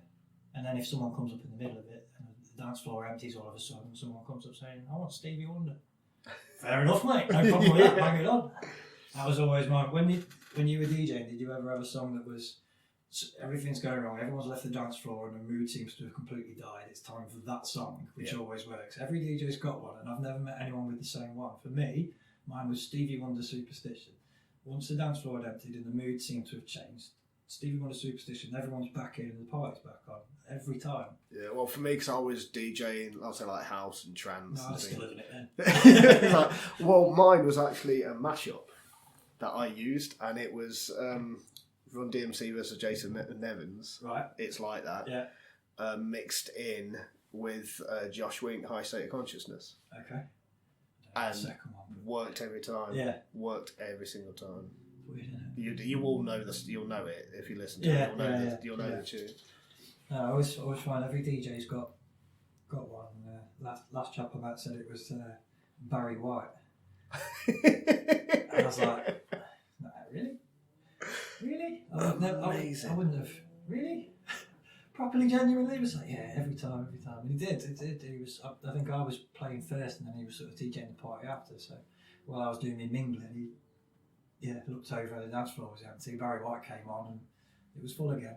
Brilliant. But it was, it was people our age, the older generation, the younger generation as well, because we're not the younger generation anymore. Don't know when that happened. There's new ones now. They've got new languages and everything. Oh, it's weird. It's weird, isn't it? I was talking to someone the other day. No fucking idea what this guy was saying to me. No idea. I just smiled and nodded. Yeah. It seemed to do all right. Yeah. No idea. It's like emojis. This is a big thing between like me and a couple of friends. I don't use emojis because I don't know how, and I don't understand them. People say it like Flo McCarthy, who I do Flandy with. She will just send me a string of pictures and they expect me to know what she's fucking talking about. Yeah. Now, my phone recently has tried to start encouraging me, which is very sweet of it. I don't know if my Siri is half sentient now. It's just got lonely with the fact I'm not really using any of the interneting facilities that she can do. But I think I typed Happy New Year and it replaced Happy New Year with a picture of someone blowing out one of them party bloopers and a funny hat and some sparkles cracking out. I was like, I went to the effort of typing Happy New Year, so this person knows I want to wish them the happiest New Year. All the best for 2020, rather than. That's not what I want to send them. I see emojis as a sort of like regression of language. It's just going back to hieroglyphics again. But yeah, I quite like that. I like toying with language, like interneting. And there's also I don't know if English is maybe one of the best at it because I don't speak any other language. It's a strange thing to say, but I do feel like every generation toys with language, and I do mean toys. It's for fun, it's for play, and comes up with things. And I don't know. I like the idea that things get shortened and expressions completely change. Well, sick always meant, when I was very young, sick meant wrong. Yeah. Like, bad. Vomiting, sick meant sick. Now if someone said, "Oh, that's sick," I know they mean it's good. Yeah. But someone else could also say, "Oh, that's sick." So literally, these words mean the exact opposite thing. It's just the way you say it. And that's it. I've recently this is a game now. Language is a game, and we have to know the rules. Yeah. There's no book. What fun! Yeah, I recently wrote a review for another musician, and I sent him the draft before it gets published, and said, "Look, this is what I've written," and all I got back was sick. Like, no idea. I take it you like it. I'm guessing that's it. But yeah, the evolution of slang. I guess that is the danger with text messages and emojis, is that you could do one sarcastically and not get it. But that always was when text started. Yeah, that's it. I still have that problem now. I have that problem a lot because I've got a very harsh, cut you down sense of humour. Yeah. When you're in person, you can see that there's a smirk on my face. But in text messages, I don't put the smirk on. I just say something horrible and leave it. People do sometimes sort of like they don't know when I'm taking the piss. So yeah. Like, you're supposed to write lol apparently. Yeah, well the thing is, which is lots of love. If I'm sending somebody a message, it means that I know you and you know me. And especially if it's one where I'm going to be taking the piss, I'm going to be saying something. And if you know me that well, that going to be on a personal basis, you know that I am serious probably about 0.30% of the time. Most of the time I'm taking the piss. Most of the time I'm having a laugh. That's what I do. Because life is dark and scary and I want it to be light and breezy. Yeah. So I'm going to take the piss. So if I'm sending you something, and that's nothing. If I've got a problem, I will phone you or I will come to you in person and hash it out instead of just snarky comments. We're old, Dave. We're old. I like the idea of hieroglyphs, going back to that. I don't because I don't fucking understand it. Give me words. I'm good with words. Yeah, I like words. That's the thing. But I think every younger generation sort of makes up its own words, and it's sort of maybe a rite of passage. Or maybe it's something more sort of simple and just we are just mammals with tools. We're not that much smarter than a pigeon. Yeah. No, well, I'm not. But no, genuinely, we've not really, other than language and tools, we've not really gone that far. So maybe it's stretching a muscle that everyone needs in adult life. But yeah, when you're sort of 13 to 18, your friends make up words, you make up little in phrases, and it is all secret in a way, and that's the cool thing about it. And then the next generation does it. You're like, what are you on about? What's that mean? What are you talking about? But yeah, maybe our mums and dads did it. Yeah, well, it's what you're saying about the word sick. Well, when we were younger, the sick, if something was sick, it was horrible, it was disgusting. Yeah. We had the same with bad. In the 90s, something was bad, it was good. Oh, that's bad, that is. It was hip hop slang, wasn't it? And fat, spelled with a PH. There are some that annoy me. There's obvs, obviously. It just doesn't roll very well. That's all. I can't fit it in a song. That's my problem. If I can't get obvs, I feel like obviously takes less long to say. Yeah. My niece came out with well dev the other day, and I knew she meant devastated. Well dev. Yeah, I've never heard it before, but yeah, it's a new thing. And then someone said, "Oh, that's lit." Yeah. Which I knew meant good, even though I'd never heard it. You are fire. I had that the other day. You are fire. In a way, I wonder if there's a point where we can just grunt. Because, like I say, it doesn't matter if you That's pretty much a conversation between me and my brother. if you say it's sick, it could be good or bad, and the only way to know is the way you say it. So at some stage, people would just go, and you'd know, oh, they like it, instead of, which means it doesn't, and the older generation will go, because they don't get which grunt means what anymore. I'm not sure if that's Devolution or evolution or what? Maybe we'll find out. One day. One day we will find out. I'd like to see sign language more popular. Yeah. It's incredibly handy in a club. Or, you know, when you're at a gig and you can see someone you haven't seen for 6 months, but they're 20 paces away and there's a massive crowd of people in the way. All you can really do is go, hello, thumbs up, you alright? Yeah, thumbs up back, I am. Like, okay. But I've seen people have full-on conversations and they're sat on 2 different buses parked across the street and they're sign language in a way and they're having really detailed, like, it's amazing, isn't it? I'd love to be able to do that. There's I one of did those. Start to learn once. I got, you know, dog, cat, and I think Swear words. Counting to 10. I could do that one. There's one of those. Pretty advanced with it in the end. Yeah, I was on bear, giraffe. Yeah, really push your boat out. Yeah, I know. Pig. Pig is that like just basically rubbing your fist on your nose. Gorilla is that. Thumping your chest like a gorilla. And dolphin is making a jumping out of the water thing with your hand. Chocolate is the same as pig, but on your chin instead of your nose. Yeah, there's one of those. See, maybe that's the future language. Maybe we go past shortening things, past grunting, to just nods and winks. Telepathy. And twists of heads. Telepathy. That's the future language. Yeah. Telepathy. But yeah, no, there's one of those far away like European countries. That's probably more Scandinavia. France, yeah. That has. Is that real? When I read about it in a book, I just didn't know if it was I've been there. I've been there a few Oh, times. wow. Oh my god. But yeah, I think it might be like somewhere like Norway or somewhere like that where they've actually put sign language on the national curriculum. Yeah, I'd like that. I think that's a good idea. I think it's a very good idea. Great idea. When I did start learning, I was a bit perturbed. Love that word. Good word. Good word. Toying with language again. I always found it strange that British Sign Language. So nobody's thought let's all have the same sign language. So if you do speak sign language in Britain, there's different signs in other countries. And I thought somebody should have mingled them together by now. Somebody should have just smushed a consensus because then everyone could learn their mother language and sign language, the sign language, not British sign language, their sign. I think and then everyone can talk to everyone straight away. Everyone. Yeah, you know. but isn't American Sign Language one-handed? Is this? That's not even a joke. That's not even a joke. Like, I'm pretty That's sure. what a picture of all Americans do is that. Yeah. That's good for the radio. Yeah. I was doing a rude gesture, but you won't know which one. This is something I was going to bring up before I press record, but I'm going to do it now. Go on. So you just said good for the radio.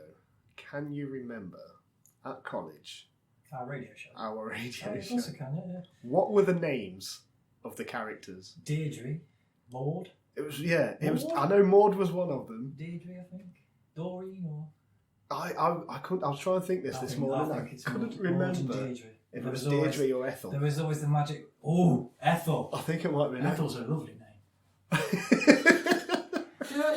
We was on about that with a friend the other day. Sometimes there's old names that 10 years ago you think that's an old person's name.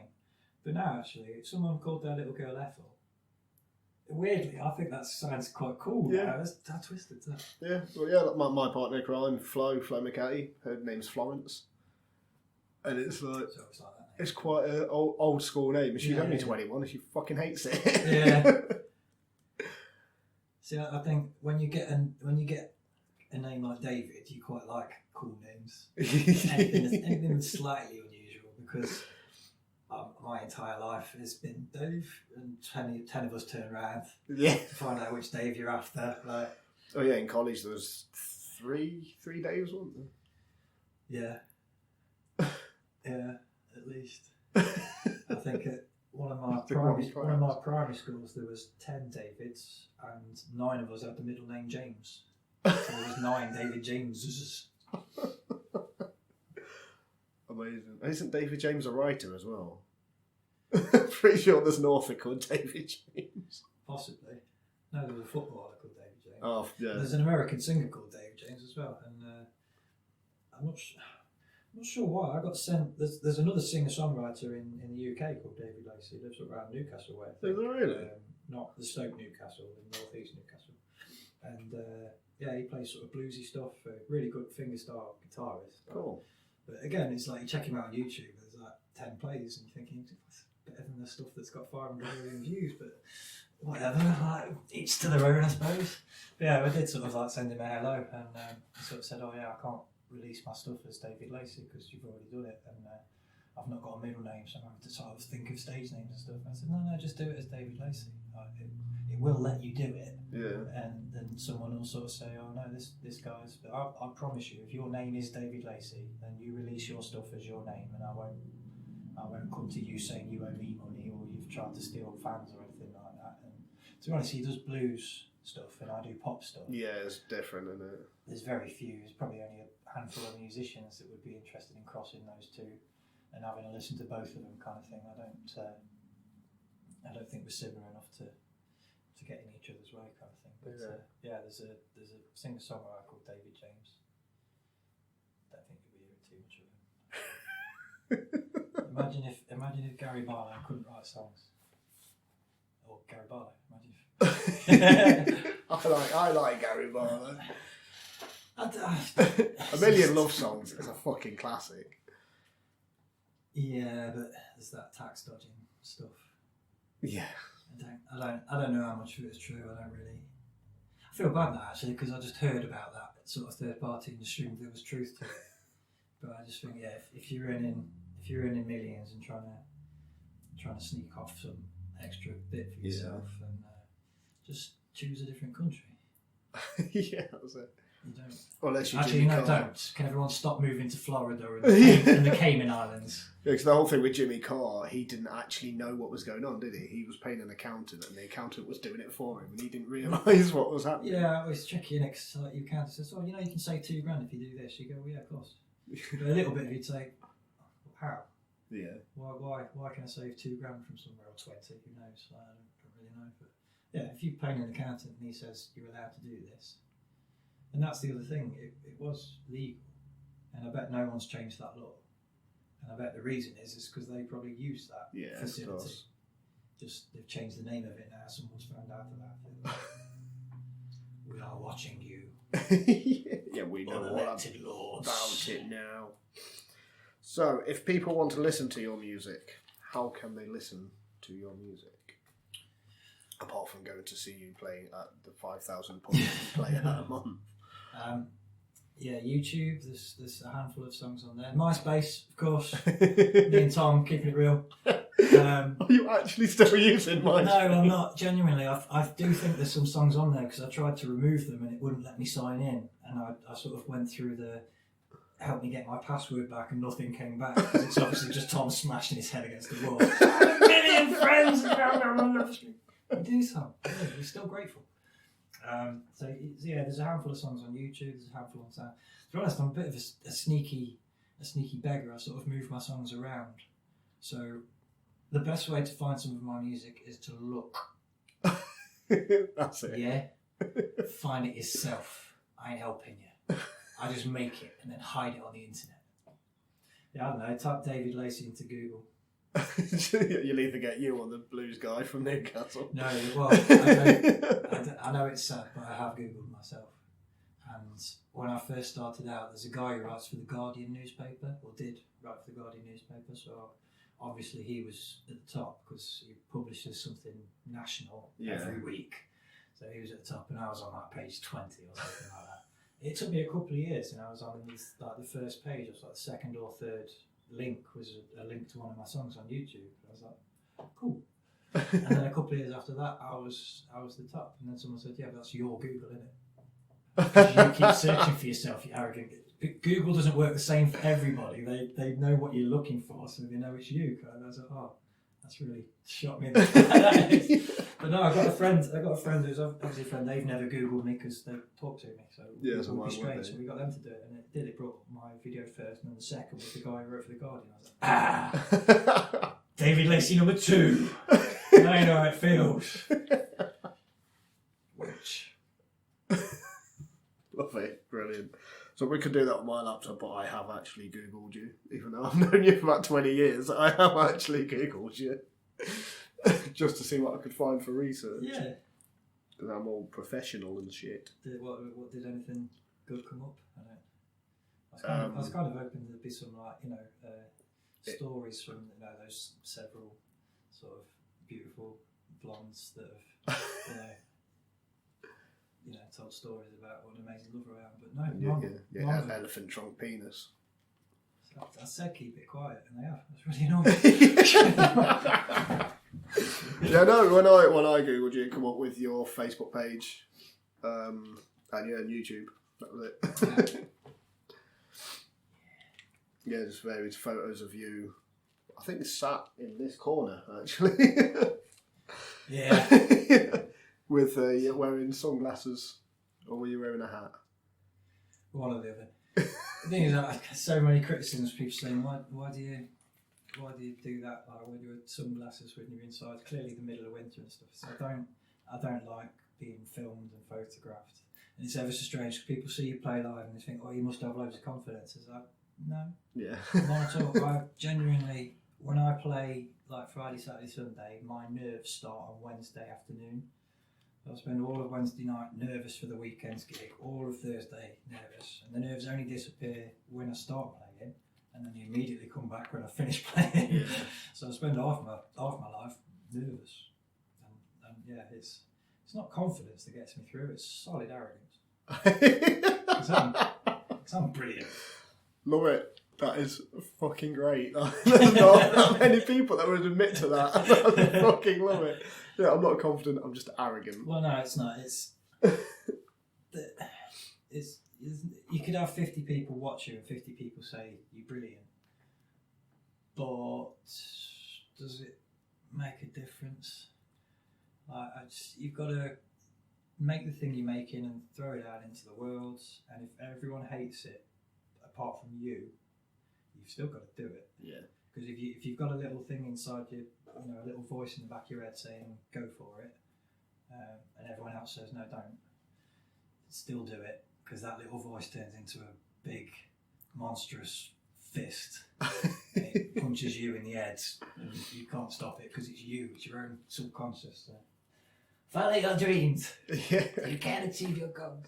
I think that can lead us nicely into the last thing that I wrote down here, which is, if there's anybody who wants to follow in your footsteps, what advice, what tips, if somebody's starting out? I don't really know what my footsteps, where they've gone. I wasn't paying attention. Maybe that'll be it. It's like, when I first started out, I think I had this grand plan. And it was achievable, and it was toddle.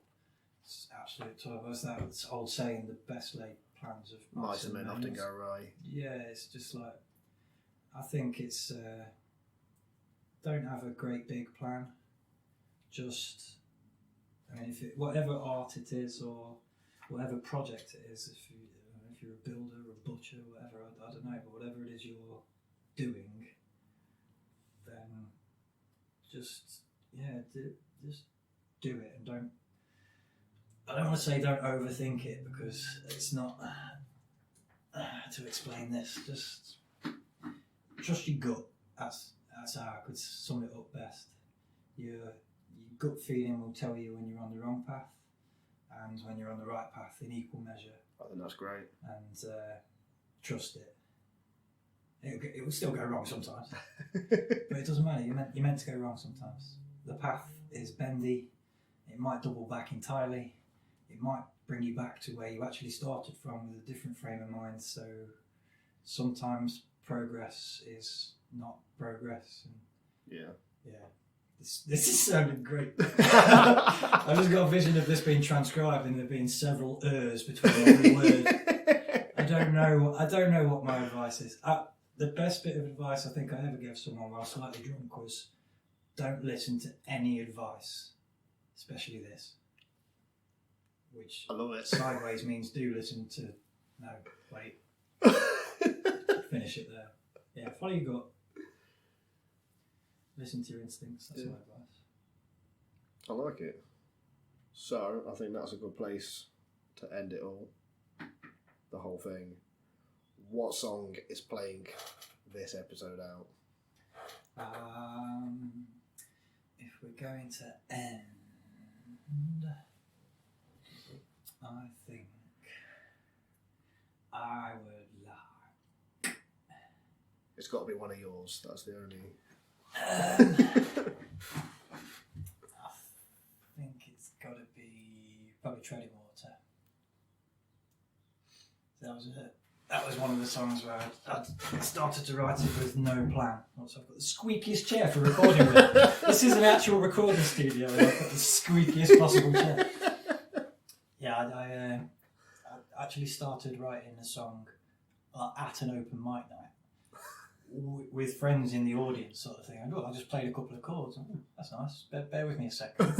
I threw this bit together and that bit together, and then.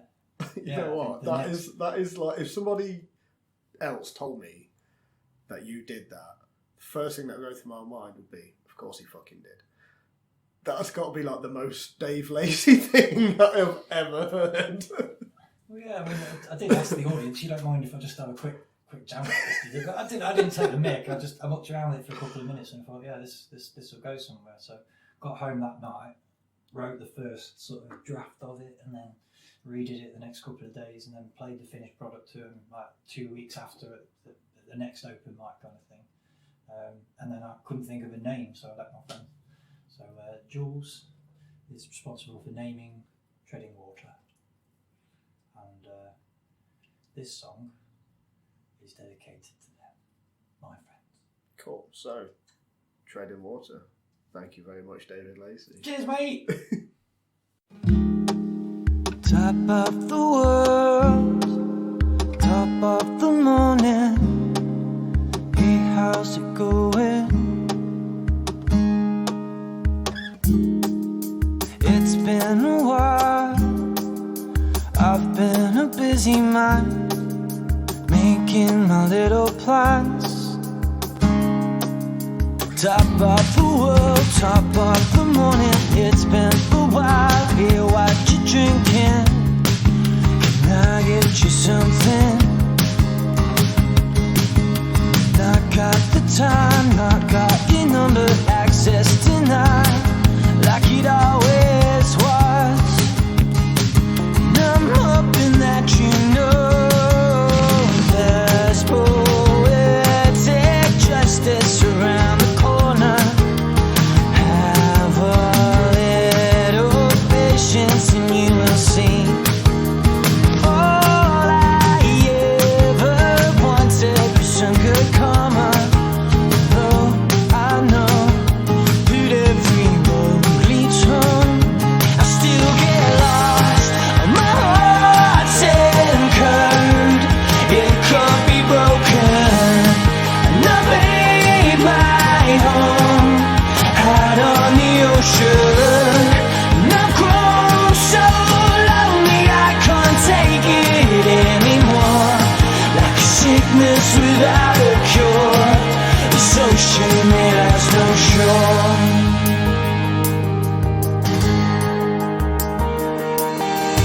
All the notes inside my head, they echo around with nothing else. 'Cause I didn't want the distraction. On the day I left the nest, remember what my mother said. For God's sakes, don't hide yourself away. 'Cause my heart's anchored, it can't be broken. And I made my home out on the ocean. And I've grown so lonely I can't take it anymore. Like a sickness without a cure, this ocean it has no shore.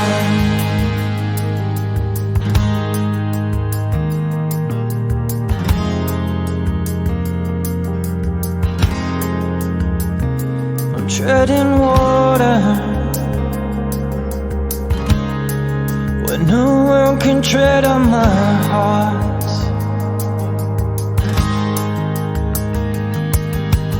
There's poetic justice around the corner, and though I know that every road leads home, I still get lost. My heart's anchored, it can't be broken. And I made my home out on the ocean.